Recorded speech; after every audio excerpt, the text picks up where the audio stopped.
Today we had a fantastic episode. We were joined by Dr. William Ackah, who is a reader in African diaspora studies as well as social sciences at Birkbeck, University of London. We spoke about a whole range of topics from the Black experience in academia to representation in politics and to topics around Pan-Africanism. Yeah, it was a really, really good one. We start with our questioning. I just want to give the audience a chance to understand who you are, what motivated you to take the steps to become an academic, and what life looks like for you. Okay. So let's go back to the beginning. I'm a East London boy. Grew up in Walthamstow to parents that migrated from Ghana to the UK in the 1960s. Went to school in East London and then went to university in Liverpool. Nice. I was always quite conscious of being a black person, but I suppose what really for my academic life and career was when I went to live in Haiti, 1989, 1990. I spent a year there teaching English and just seeing the conditions that black people lived in, learning about the magnificent history of Haiti, the first independent black republic, but then its demise. And just seeing the kinds of both the poverty but also the kind of resilience of black people made me kind of want to really study and connect with black experiences in Britain, but also globally. So when I came back from Haiti, I studied for a master's degree looking at Pan-Africanism. I started to do research. And then I ended up working in a community college in Liverpool, probably one of the only black community colleges of its time in the UK, and taught black studies there.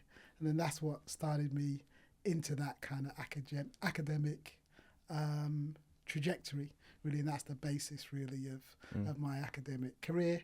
And then did different academic jobs from there. Then came to Birkbeck College, my current employer, in the years early 2000s, I think 2005, 2006. And then I've kind of been developing my kind of academic profile from there. Perfect. So, and then I think there's a lot to unpick there. I think one of the first things would probably unpick is the kind of influence of Haiti. And for a lot of people, in Haiti's influence as, the first black independent republic, their influence in kind of starting to create that shift for the abolishment of slavery and to kind of shape that kind of Western world in a way. Can you speak a little bit more about Haiti for our viewers that don't really understand or haven't really been exposed to the significance of Haiti and why Haiti is so important in the way things have been constructed or deconstructed? Yeah, I think as you outlined, in this is, the first independent black republic, it sent shockwaves throughout the world, really, that, that enslaved Africans could overthrow the might of French imperialism and actually fought against the French, the British and the Spanish to gain their independence, and then so the figures that emerged out of that, Toussaint Louverture, Jean-Jacques Dessalines, Bookman, all of these figures, like I say, could show that black people could break the shackles of enslavement, could set up an independent republic, was so powerful. And that kind of was the forerunner, in a sense, to the demise of enslavement globally, because what they started then fermented African enhanced slave rebellions across, the Caribbean into the Americas, and that made enslavement then uneconomic, untenable. So that's why Haiti, in a sense, was so foundational a kind of a beacon for black liberation. And in a sense, it should have been a beacon for liberation per se. If we think about, the French overthrowing their king, you think about the US gaining its independence. Haiti really should live alongside of those of kind of foundational moments of what modern societies look like. In a sense, it's because of racism that we don't see that. And then Haiti paid that price. Ultimate price, yeah. Because the French were still getting reparations from Haiti way into the 20th century, contributing to Haiti's kind of impoverishment and why we see Haiti in the state it's in today. So in a sense, it's continual kind of colonial interference into its affairs. Almost like this kind of perpetual punishment of, well, you dare to try to disrupt the imperial colonial powers that be, you dare to do this, so, you're going to have this perpetual punishment that has lasted, like you say, well into the 20th century, but also we still see the legacies of it today. You mentioned also about being the child of two people from Ghana, and they came in the 60s, so they were part of that kind of Windrush generation. What was, I guess, that like in terms of growing up in the 80s? Late 70s, 80s. Yeah, late 70s. Yeah. So what was that like? Was there any, I guess, differences in kind of generational outlooks when it comes to trying to have involvement in Britain from a perspective of belonging, from a perspective of identity? How did you, and I guess it maybe speaks to Du Bois' idea of dual or double consciousness. Like, how did you see yourself? Did you see yourself as Ghanaian? Did you see yourself as British? And how did that impact the way in which you operated within the British state? I suppose it was unfolding identity, I would say, growing up. I suppose there was a lot less West African kind of presence when I was in school, because you said, Windrush generation, but actually there's a whole other trajectory. So my dad, I think he came on what was called the MV Apapa. Okay. My mum came on... Was that a ship? My mum came on the MV Aurora. Okay. So there were Another ships. Ship. Yeah, right. So there were these ships that came from West Africa, Nigeria, Ghana, Sierra Leone. Yeah. Then into Spain and then into Liverpool that docked, and you've got a whole generation of West Africans in the post-war that's how they came to Britain. But really, their story hasn't been told to that same degree as the kind of Caribbean descendants and the Windrush. So I suppose so kind of growing up, there weren't that many West African kind of role models. It was I went to a school that was very much, it was a mixed school, but Caribbean, Asian, white. So there was that sense of me thinking about who I was in relation to my identity. And then I suppose experiencing, say, racism at school. Like I say, the school's fairly multicultural, but still that sense, in the broader society that your face didn't fit, that there was always a kind of a question mark beside what it meant to kind of be black and British, which kind of led me to really search out having a more African diasporic identity. Right. But it drew on multiple influences. Yeah. So some Ghanaian, a lot Caribbean influences, a lot of kind of African American influences, trying to kind of really shape who I was. And a lot of that came from music. Music was really how I kind of got into black consciousness, listening to Bob Marley, Right. Gil Scott-Heron, Yeah. really kind of mining their lyrics for the people that they spoke about and what they sang about, then that really kind of sparked my kind of, in a sense, my intellectual curiosity when I'd hear a song and then think, well, who are these people What are you talking about? Yeah. Let me go and research Research that. And then you start to discover, oh, there's this whole world of black sheroes and heroes we didn't learn anything about at school.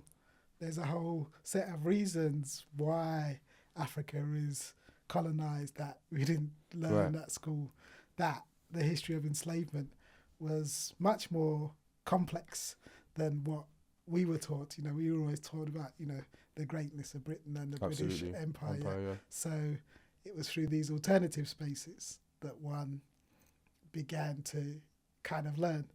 Because you always said something wasn't right, but you didn't have the language or the mechanisms to really challenge. Yeah. That brings me on to a separate but related question. And you touched on things like music, touched on sheroes and heroes, but the question I have is, how do diaspora communities retain identity? So when they're in the host country, so for example, Ghanaians or Jamaicans in 1960s, 1970s, 1980s Britain, how did they retain their sense of identity, home and belonging? And also for the viewers, I guess the question before that would be, can you help us define diaspora, what diaspora is?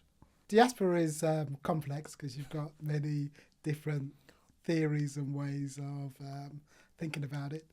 I suppose at its simplest level, we might describe them as communities that live away from their homeland of origin.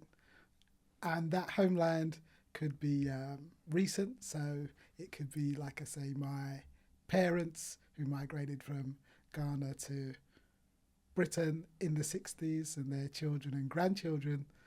We might describe them as the Ghanaian diaspora. But that term could also apply to communities with much kind of longer legacies and histories.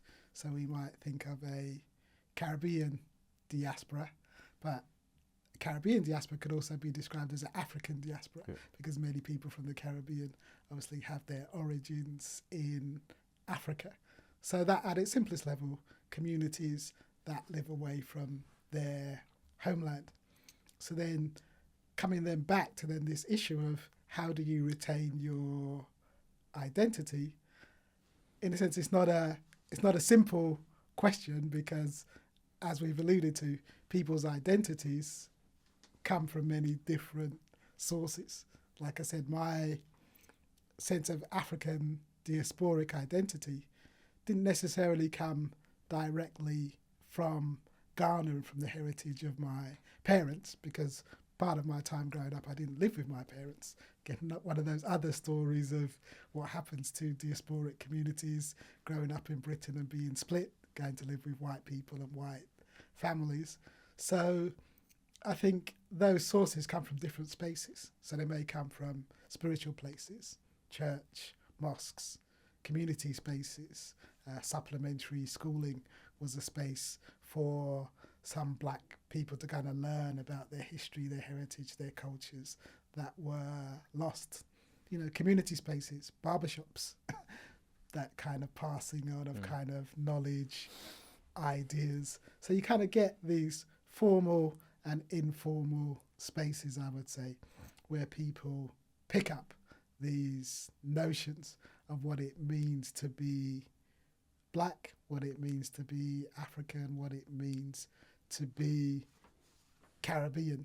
But these ideas then kind of fuse and mould into a kind of quite, in a sense, diverse understandings of ways of being black in the world, but all with links to those places, to places in Africa, to places in the Caribbean, to sites in America, and even one would argue latterly to other sites that have large African diasporic populations like Brazil, for example.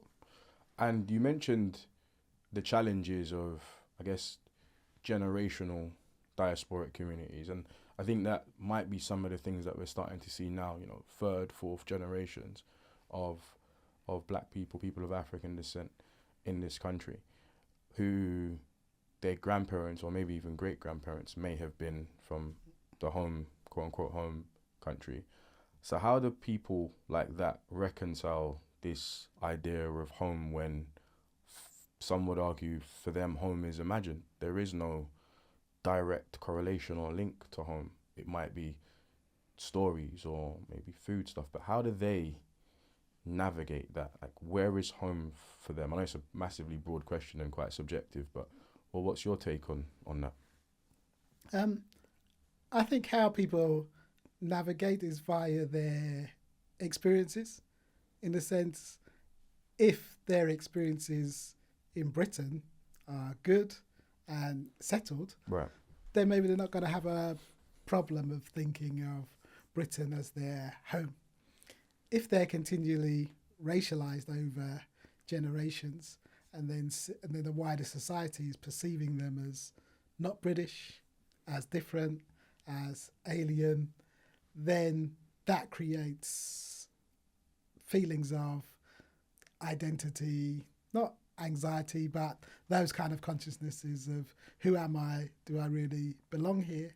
And that might lead you to seek identities or senses of belonging in other places. And I should say, let's not think of, you know, that even for white Britons, home shouldn't be a settled concept. You know, there were black people in Britain at times of the Romans, you know, so there are black British heritage that can be placed alongside white British and can even be before white British, you know. And many white Britons might think of themselves as that this is their home, but actually their experience of Britain is also relatively recent. You know, most Britons are not descended from the Vikings or the Normans in that sense. So for black Britons, even though our relationships to other places means that we're a global people and we should kind of take pride in that, if you're from a third, fourth, fifth, sixth generation, to make you recognise that actually your Britishness is international and global in outlook, that you're part of a bigger global majority kind of population.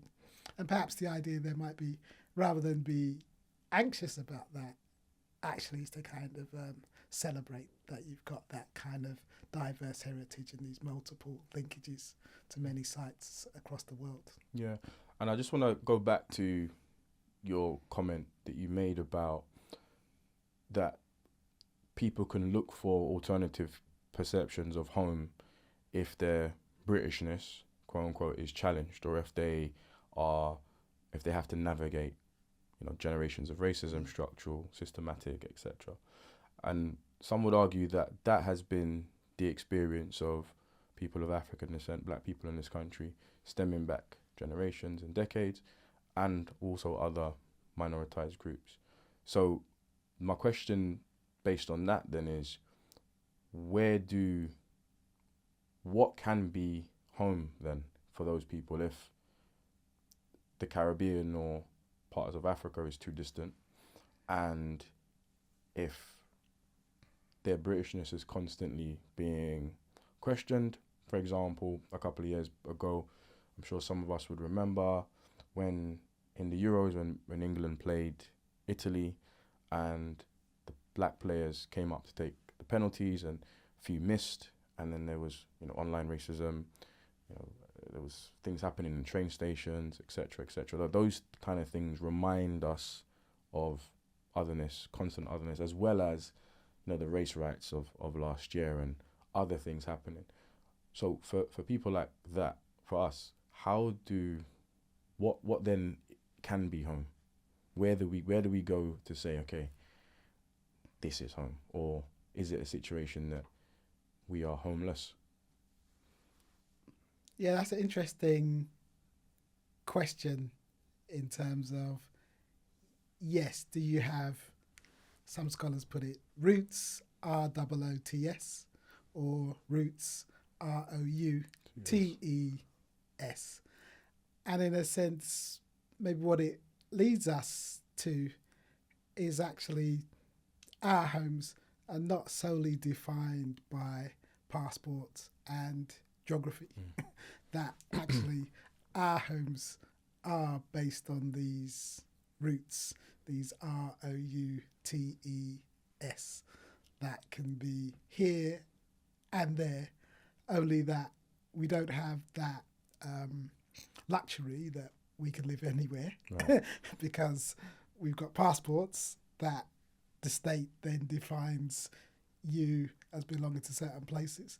So that then I think leads us to say, well, we have to fight for this is our home, but to bring that sense of those roots, ROUTES, also into that sense of Britishness, that our becoming British has expanded that notion of Britishness.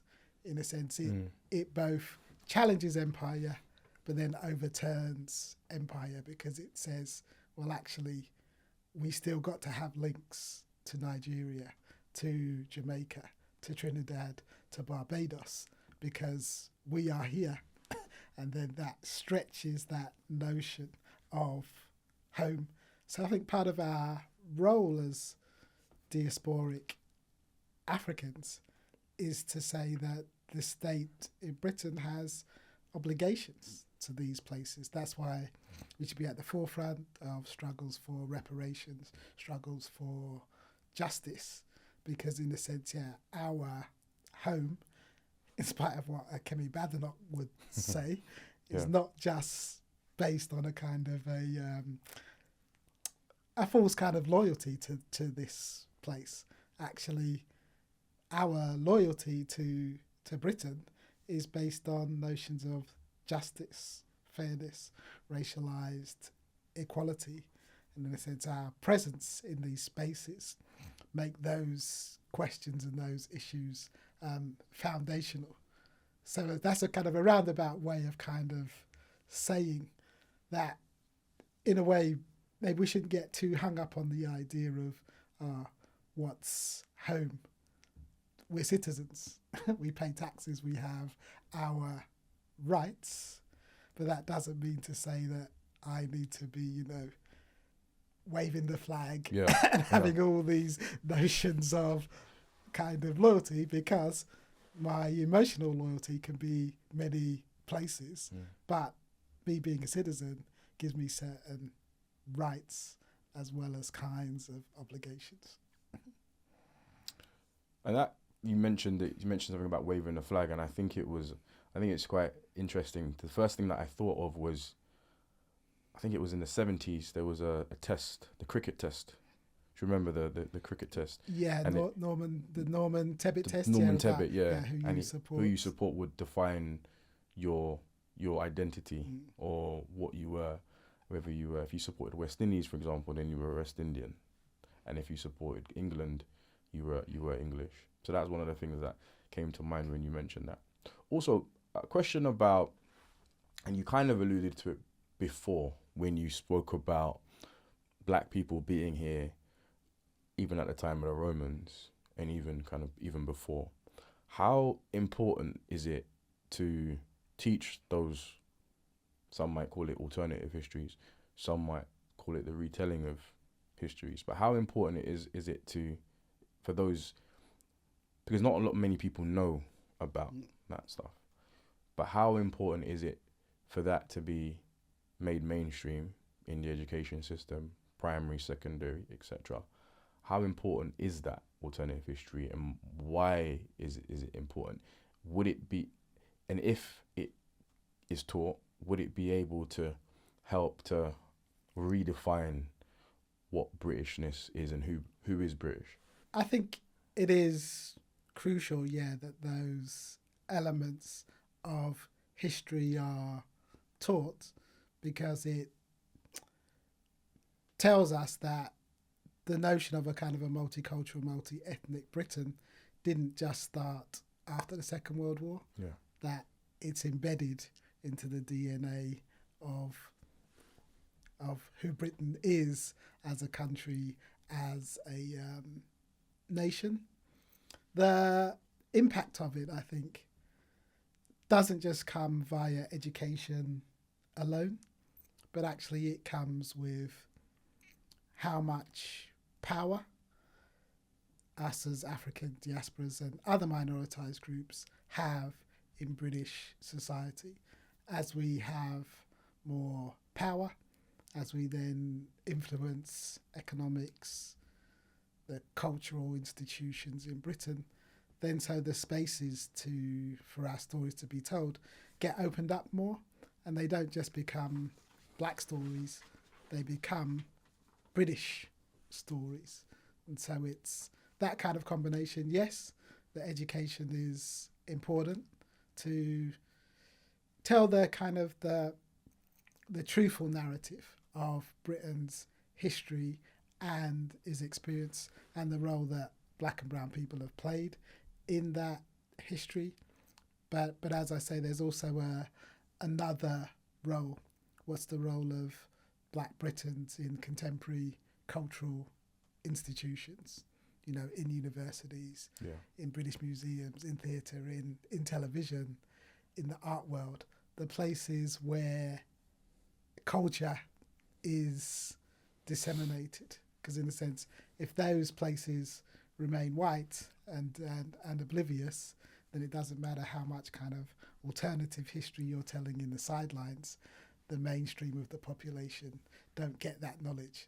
And then it becomes a shock to them when they say, oh, there were black people in the Roman times. Oh, that can't be right. That can't be true. Which is quite common. Yes, precisely. Yeah, and you always get this white lash. Yeah, absolutely. When people try to bring this knowledge, which is actual true knowledge. But like I say, knowledge and power are inextricably linked. Knowledge is not kind of neutral. So we need power in order to both disseminate knowledge and for our knowledge to be accepted. And when we talk about power, then are we talking about, what kind of power are we talking about? Are we talking about economic power? Are we talking about political power? Are we talking about both? Like, what kind of power are we talking about? Yes, both economic power, political power, and cultural power, because we need those. Because in a sense, what we're seeing at the moment, particularly, I suppose, in America, that is then having reverberations in Britain and around the globe with the kind of attacks on DEI. My argument would be is that, in a sense, we were winning the argument. So after Black Lives Matter, there was this kind of recognition, structural racism is real, that there are inbuilt injustices and unfairness that negatively impact black lives, and the white institutions that had perpetuated those were beginning to acknowledge those issues. But what we've seen now is like a retrenchment coming, because certain individuals and institutions, white institutions of power, have said, this has gone too far, and they're now retreating and attacking those things.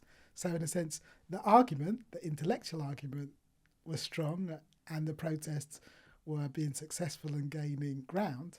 But because we don't have power, we're now in retreat, and those programs, those things, are now being kind of cut before our eyes. So that's why you need economic and political power in order to be able to, when you make gains intellectually, those gains can be protected. And I think that's a great point and a great answer. And I think it leads nicely on to my next point / question about racism, about power, and about how can you, as people of African descent, can we make a change from within, or do we have to make a change from without? And I think Kehinde Andrews speaks about this quite a lot, where he speaks about highlighting Malcolm X's belief that racism, it can't be reformed from within because it is the basis of, so racism can't be reformed from within a country or in the state because it's the basis of the state. It's the basis of the quote unquote modern liberal democratic capitalistic state. What do you say to that? How do we navigate around that? Yeah, I mean it's a difficult sometimes to really grasp that. Yes, we need an end to racialised capitalism, in a sense. If racism is going to be completely eradicated, then you need kind of systematic change, but you can't just wait for that. In a sense, you got to keep battling, keep working. So I would say that it's kind of got to be a both and. So you got to have black institutions that are working, building up their power bases and their kind of cultural capital, because you kind of need resilience whilst you still work from within to try and change and reform the system. That, in a sense, the two things kind of go together, and then you hope that at certain points in history that you kind of get this meeting where these kinds of changes happen. Yeah, I was just reflecting earlier today, thinking about, I suppose, the role of kind of black institutions and then how they get levered or they work with society. And I was kind of reflecting that if you think, like, take someone like Martin Luther King, who was kind of part of a civil rights movement that did lead to some kind of quite profound changes in the US society. But he's a product of black institutions, Morehouse College, the black church. So there were these places that were working outside of the system, nurturing black life, black ideas, black culture, black creativity. So on the one hand, they're outside, but then they come inside and make their mark and make their change. So it's not an either or. You know, even Malcolm X, you know, he's operating again outside, powerfully railing against the system, but then his ideas, they then move and they kind of then impact then into the system. And so, like I say, it's not a either or. I think for me it's like a both and. Yeah, and I think it's really, really interesting that you mentioned Martin Luther King and Malcolm X, and I think a lot of the revisionist scholarship on the two has almost presented them as this binary between the two, as you've either got Martin Luther King on one hand and Malcolm X on the other hand, and you know, mainstream media or mainstream education kind of looks at Martin Luther King as the chosen, the person to be chosen, and I think it almost also creates this misunderstanding of both individuals, but especially Malcolm X. And this year obviously marks the 100 years since the birth of Malcolm X. How do you see his teachings continue to shape black liberation movements today? And how can we what can you say to try to clear up some of the misconceptions about Malcolm X? I would say that Malcolm is, in a sense, the kind of fire that burns in our soul.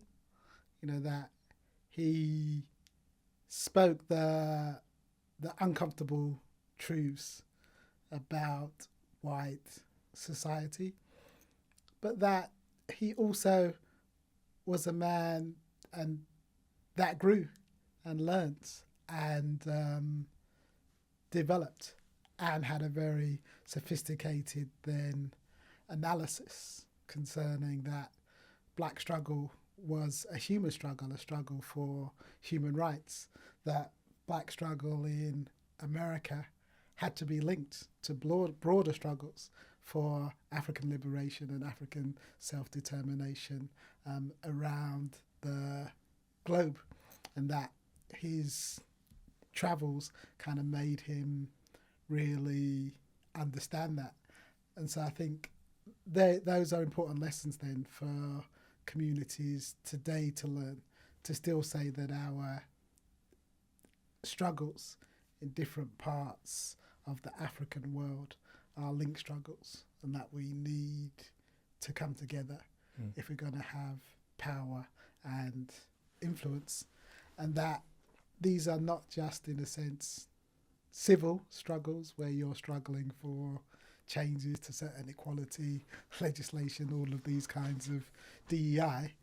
These are human rights struggles, so more kind of fundamental changes that kind of guarantee our rights and our dignities. Because as we are seeing, when we talk about ourselves in terms of civil, race equality kinds of legislation, these can be taken away as easily as they come.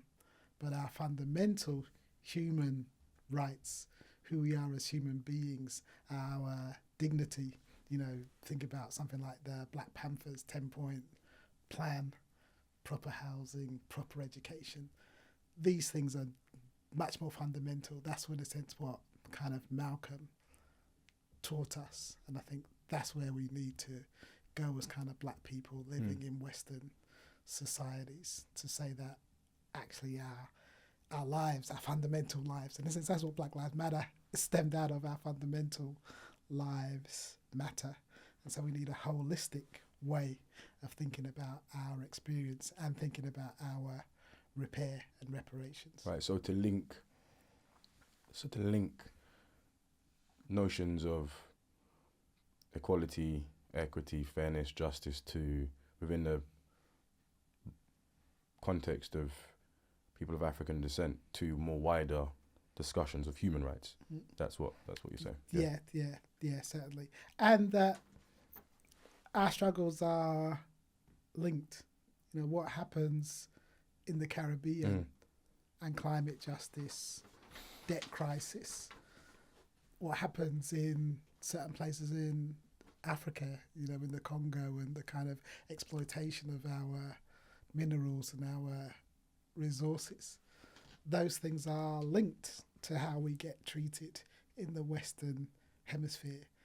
Malcolm understood that. Martin Luther King understood that. Angela Davis understands that. All of the kind of key black intellectual figures, in a sense, although they may have had some differences, when you kind of really dig into what they're looking at, that's what they're kind of alluding to. That's what they're kind of trying to say. And I think, can we lose something as a community if we only seek to kind of maybe think about our own individual interests and our own narrow kind of quote unquote black community interest in my little sphere of the world. And that sounds like a lot of the work that you talk around transnational solidarity. Why is it so crucial for us, for black communities here, to understand and connect and be a part of kind of global struggle and global blackness? And does that speak to some might call it outdated, and the notion of Pan-Africanism? Yes, I think it's... And I'm not saying it's outdated. I'm just saying, but I can appreciate that, because in some quarters the focus is to say, as black people, we are very different from each other, that our experiences are so different. And yes, that's true, but as we've seen, we're still exposed to structural racism, a structural racism that is born out of racialised capitalism. That racialised capitalism is fueled by its exploitation of black and brown bodies.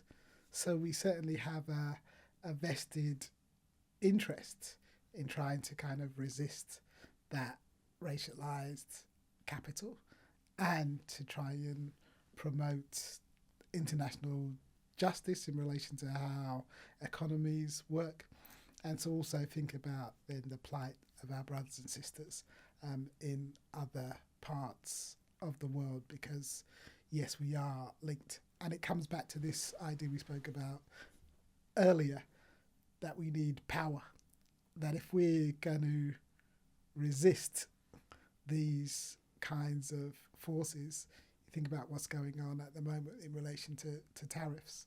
If there was a United States of Africa with its own internal market economic base, then these kind of shockwaves we'd be able to kind of resist. So we need that kind of power, like I say, that kind of economic, that political power that comes from being unified. I suppose my argument around that is that it's only outdated if we kind of essentialize this notion that we should come together because we are intrinsically African. My argument is that who Africans are, who we are as black people, always has to be forged and fashioned for each generation. Each generation has to do its learning and find reasons for wanting to kind of come together in a contemporary, in whatever moment we live in, if we're going to have success and mobilise it. It doesn't just happen by itself. We're not just linked because we've got black skin. Yeah. You know, Kemi Badenoch and doesn't have much in common, you know, with the black radical tradition. So just because you have a black skin doesn't mean you're going to come together. You've got to find the reasons and the rationale for wanting to come together. Absolutely. And for wanting to challenge the system. So, Dr. Ackah, you've mentioned Pan-Africanism before, but can you give us some context just for the viewers, just who may not be familiar with the term Pan-Africanism? Yeah, so Pan-Africanism, essentially at its simplest level, are kind of political and social movements that say that people of African descent are linked together and that we need to fight or struggle to kind of bring about the kind of unification, I suppose that's what Marley called it, of all Africans. And I suppose it has themes and strands. In the early 1900s, you had what were called the formal Pan-African Congresses. So the first was in London. Trinidadian lawyer Henry Sylvester Williams brought together groups of African descendants around the world, and the idea was to come together and discuss issues that were relevant to diverse groups of African peoples, but how they might come together. If you remember, in that period, you've got segregation in the US. African countries are under colonial rule. Caribbean countries are under colonial rule. So how might African peoples work together? And it was very much, in its early days, a diasporic idea. So Africans that were outside of Africa coming together to think, how do we liberate ourselves in the diaspora, but how do we relate back to Africa? You know, and you've got various strands of this idea. So Marcus Garvey and his Back to Africa kind of movement, Black Pride and achievement, and also thinking about Africans in the diaspora physically returning to Africa is a kind of a strand of that movement. You've got leaders like Kwame Nkrumah, who, when Ghana gained its independence, said that the liberation of Ghana means nothing without the liberation of the whole continent, and wanted to create a United States of Africa, which would have been seen in a sense as the kind of pinnacle of Pan-Africanism, one continent that then all Africans could be a part of and be linked to. So that's the kind of Pan-African ideal and vision in a simple nutshell, but in a sense it's a kind of an umbrella movement for people of African descent. Yeah, and thanks for that explanation of Pan-Africanism. So based on that explanation and the principles, do you think it is being actively embraced by the younger generation? And if so, are there any examples of it manifesting? I would say it's never been a kind of a dominant strand of black thoughts. It's, like I say, it's a kind of been an umbrella for these different ideas. And obviously you have black communities, each in their own spaces, that tend to focus maybe on their local issues. But you do have strands where it emerges for the younger generation. And I can think of, like, for example, the reparations kind of movement that's very much led by community voices and community activists kind of fighting for change. It's now kind of being embraced by Caribbean governments, by African governments, and kind of taking on this broader terrain, but it wouldn't have happened without those kind of community voices, particularly both in the diaspora and on the continent, calling for justice. One could argue that Black Lives Matter, again, has those kind of Pan-African connections and traits. Again, and it was young women that were at the forefront of Black Lives Matter. And you can see how it then moved kind of across the globe. Someone would argue that that is a clear kind of articulation, in a sense, of Pan-African sentiment. And maybe Pan-Africanism operating in a new way, because in a sense it was grassroots led, not so much these ideas of the big men of power leading these kinds of movements, which in a way is traditionally how Pan-Africanism was kind of viewed. So you can see those kinds of strands at work. Maybe where I'd say, where are things different today?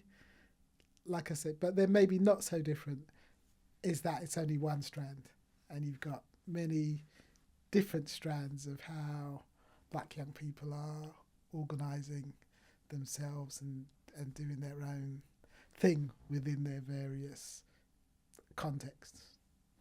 Speaking about community, because you've spoken a lot about community, the politics of community, and the importance of community in terms of community mobilisation. I'd like to know your thoughts on the evolving role of politics in black communities, both in the UK and US. It's quite a compelling statistic here. So despite what some may frame as progress, only 4.7% of senior leadership roles across sectors are held by people from quote-unquote global majority backgrounds. Has political activism helped break these barriers, or are challenges still holding black leaders back?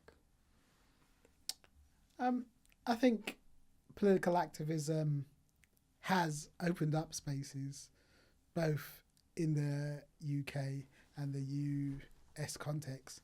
I mean, I suppose I'm old enough to remember 1987 when 4 black MPs were elected to Parliament. There hadn't been black and brown MPs elected to Parliament since the beginning of since the beginning of the 1900s. So that was really a kind of a seminal moment. I think it was Bernie Grant, Paul Boateng, Diane Abbott, and Keith Vaz. So that space then opened up.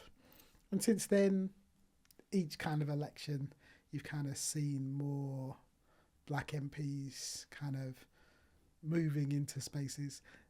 And one could argue, is it both a blessing and a curse? Because I suppose people have gone into the kind of mainstream politics.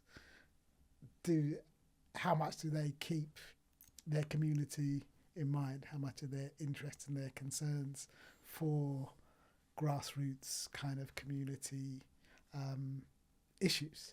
For some MPs, they still kind of keep those things.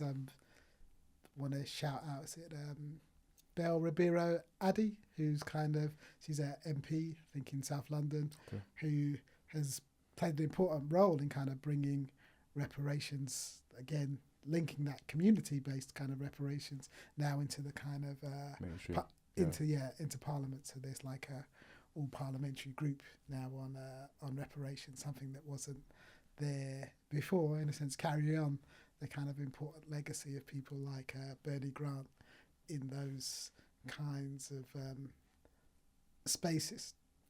But I think there's always that, maybe the challenge for black political leaders is that kind of dichotomy, as we've spoken about. You want power because power gives you the capacity to change things, but the British establishment is a very seductive place and space, and when you get sucked into that space, does your passion and commitment to those same issues, does it get dampened by being in those positions of power?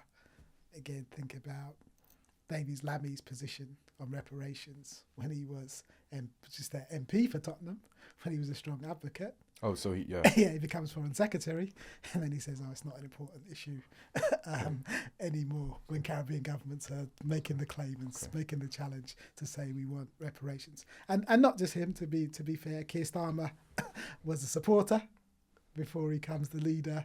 Then he gets into power, and then he says, "No, that's not something Britain is going to be entertaining."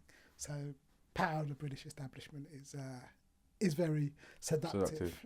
Which would suggest that, or raise the question that, well, not just question, the statement that you can't be, I know can't's quite a strong word, but you can't be true to the community that you're from and the politics of and the histories of those communities and enter the mainstream British political scene.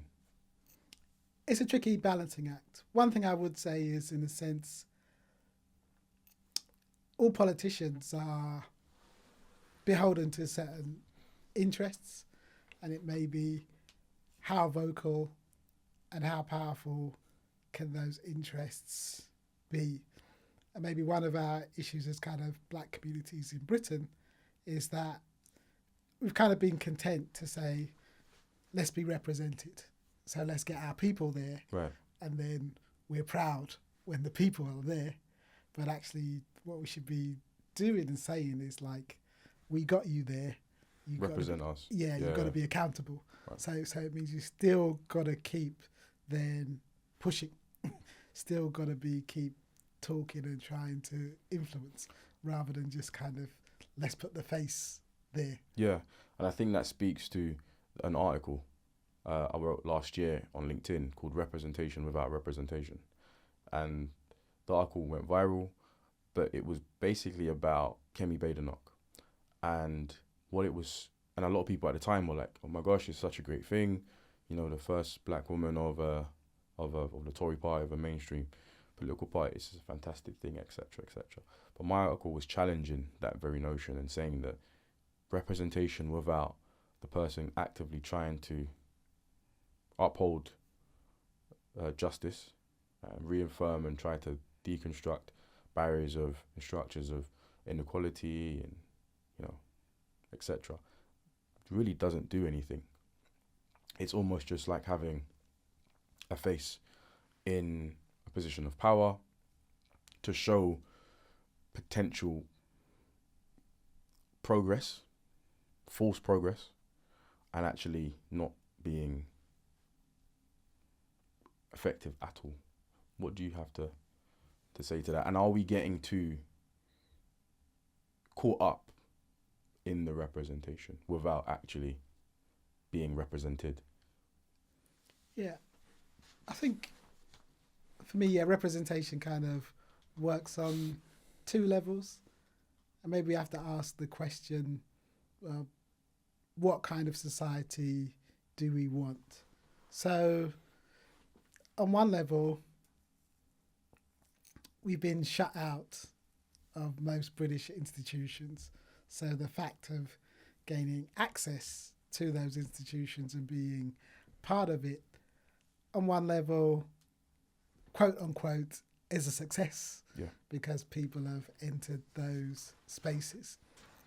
But if by entering those spaces, it still means that the majority of the global majority communities still live in poverty, still have bad housing, still being discriminated in education, still more likely to die younger, not have access to healthcare services, then as you've outlined, then that representation is of limited value.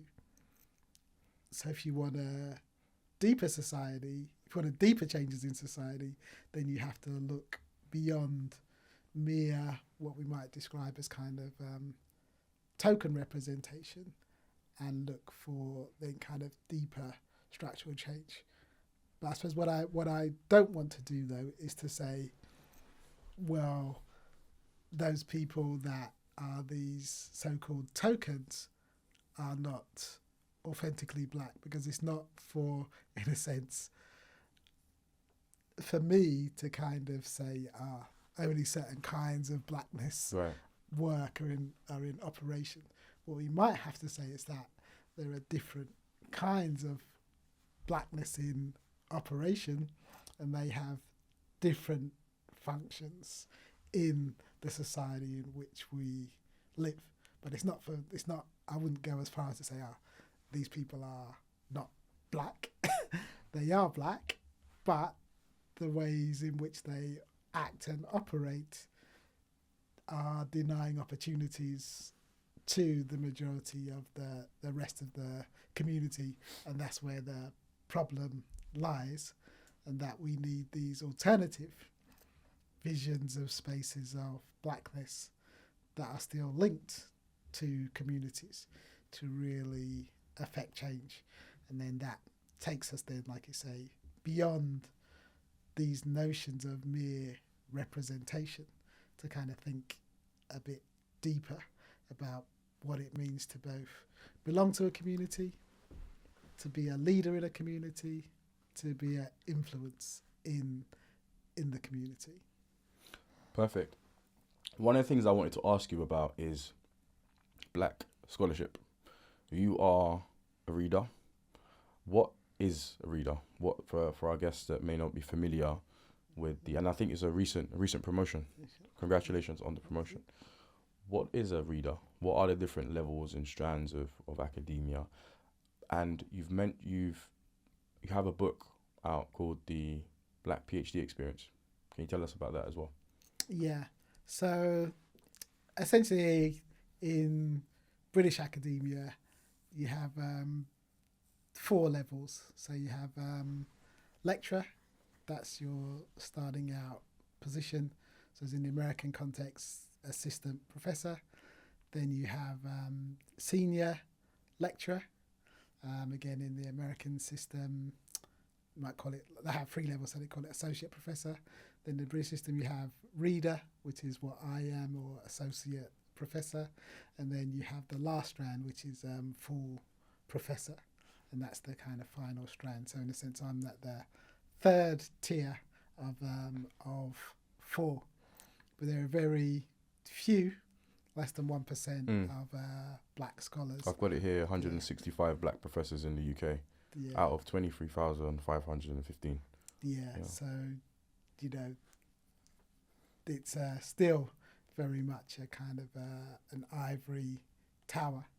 So I suppose the Black PhD Experience, the book, we wrote that because in a sense, one of the rungs that you need to make that first step into academia is that you need a doctorate, the PhD. So there are many black students now who are undertaking PhDs. So we wanted to tell their stories, both so that the community could be aware that there are these black geniuses walking around in the midst of them doing some amazing work in a whole variety of subjects, to engineering, to biochemistry, to neuroscience, to social science, to art history, to music, but that they're succeeding in spite of the system, and that the system really needs to adjust and to change if, this black genius is to really thrive rather than just survive in higher education. So the Black PhD Experience, it's 27 stories of black PhD students at each stage of their journey, from admissions through to graduation and post-PhD life. Can you speak to us about some of the challenges that some of these black students are facing? Yes, so a sense of isolation, maybe being the only one or two in their department, for their cultural identity to not be recognised as part of their experience and the kind of project that they are doing. I think for their intellectual capabilities may get questioned. Like I say, even though you're operating at the highest level in terms of academic qualification, funding is an issue. Funding for their specific topics. Yes, yeah. And for getting onto PhD programs in general. Now, as a result, again, of reports, Leading Roots, Black in Academia, an organisation, they wrote a report in 2019 called The Broken Pipeline, where, again, out of thousands of funded PhDs, I think there were just like 30 that were given to Black Caribbean students. Yeah. It's a real scandal. So as a result of their report, then institutions, universities started to kind of address that and provide more specific funding to Black and minority ethnic students to do PhD work. So that is something that is being addressed now, but then the issue is now you're having more Black and minority ethnic students or global majority students entering into this space and doing PhDs. How are they being supported? What is their experience like? They're still entering into very white, institutionally racist spaces. Yeah. So that impacts their ability to feel that they belong and to produce their best work. So that's what our book kind of highlights, those issues, and then sets out for how universities really need to kind of change their processes and ways of being, which includes, having much more Black academics, more Black research centres, more work that really encourages the flourishing of Black excellence in higher education. And how do we navigate that? Because I remember, I think it was maybe last year or the year before, Hakeem Addy's program. Hakeem Addy is a professor of Black history in the UK, one of the most notable. And his program, I think it was Chichester, was de-invested in. I think there was a big petition to etc. Like, if we're seeing things like that happen, and based on what you're speaking about the Black PhD experience, lack of funding and these kind of institutionally racist spaces, does that not speak to almost a censorship or a silencing of the Black academic tradition in mainstream academic institutions? Yes, yeah. Again, we speak about the police as institutionally racist. We can now begin to appreciate the health service and the inequalities and inequities that Black people experience there. And I think higher education has just gotten off so lightly. Yeah, it hasn't had that kind of concerted pressure. There's a real scandal, like you say, that a world eminent historian like Hakeem Addy, with an award-winning program, and then the university just cuts it, and then gets rid of him, makes him redundant, and effectively kind of closes the program.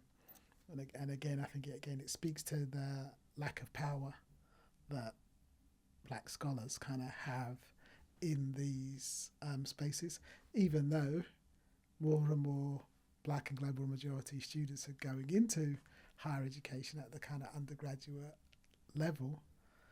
The higher you go up in these institutions, then the less you see Black and brown faces kind of influencing decision making, and that's something that really needs to change, because we're the ones effectively, we're paying. Yeah. Since the advent of student fees, we're paying for this education, so it needs to be much more reflective, the institutions of who is studying in those spaces. And you've got an upcoming project called Black Space Matters, and it seeks to address.